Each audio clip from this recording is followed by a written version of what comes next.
Oklahoma City. This is an OU update with John Helsley. I'm Jenny Carlson. John, the Cowboys are surging. After Marcus Smart came back from his suspension, I think everybody thought they've got to at least win 4 or 5.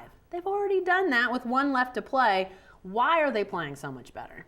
I think the key thing here, Jenny, and the key word even, you keep hearing these guys say it every time we talk to them, is sharing the basketball. You know, they're playing better as a team. And those first 2 games that Marcus came back, they had 20 assists in each game. They're making the extra pass. They're finding that open guy. They're getting easier buckets. They're playing unselfishly, and I think it's a big thing. Okay, so they beat Kansas Saturday night. They come back Monday night, beat Kansas State. Where are they in terms of seeding? Let's talk Big 12 first. How does this all play out from here and where they could finish in the Big 12? Well, with Monday night's win over Kansas State, they actually moved a half a game ahead of Baylor into to number 7 seed in the Big 12, 7th place in the standings.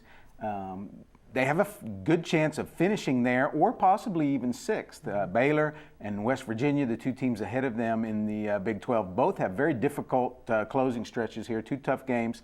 So if the Cowboys don't even win and these 2 teams lose, then they're in this number 6 seed. So things have turned out for the better here in this last week or so. If they finish 6th, they are not going to be playing that first day in the Big 12 tournament, which you think is good, although there might be some if they finish 7th, that's not a bad deal either to play that first day, right? That's right. The 7 seed plays number 10, which is TCU, winless in the Big 12, a team they've already beaten twice. Just a team that's really not really ready for the Big 12 yet. Yeah. And so that's not a terrible scenario. You get an extra win, and then you move in and play the number 2 seed. The only downfall I would think would be for a shorthanded team, just an extra game. You don't want to have to use your legs quite so much. So. Absolutely. If you plan on winning the Big 12 tournament, you hate to have to go 4 wins in 4 days. Yeah. Okay, well, let's talk NCAA tournament because I think that's obviously the big picture. If you consider this Iowa State, it's not a must-win anymore like we thought it could potentially be. How do things play out? If they win, where could they be? What would they have to do in the Big 12 tournament? What are you hearing from bracketologists? Yeah, last week when I had talked to a lot of people across the country, it was, well, they've got to find a way to win 2 out of these 3 or then maybe get on a run in the tournament. Well, they've already won 2 out of the 3 and have a chance to go to Iowa State, a team they match up pretty well with, a very difficult place to go play, Hilton Coliseum, but it's a team that they could definitely beat up there.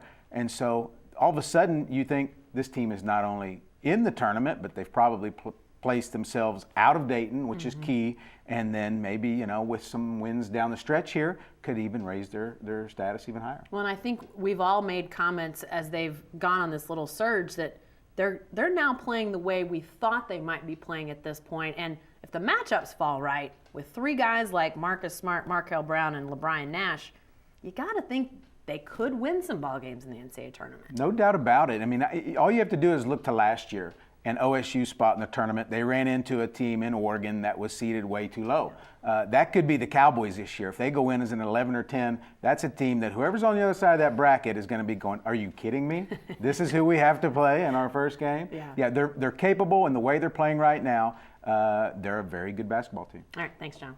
Be sure to stay with the best coverage team anywhere at newsok.com and every day in the Oklahoma.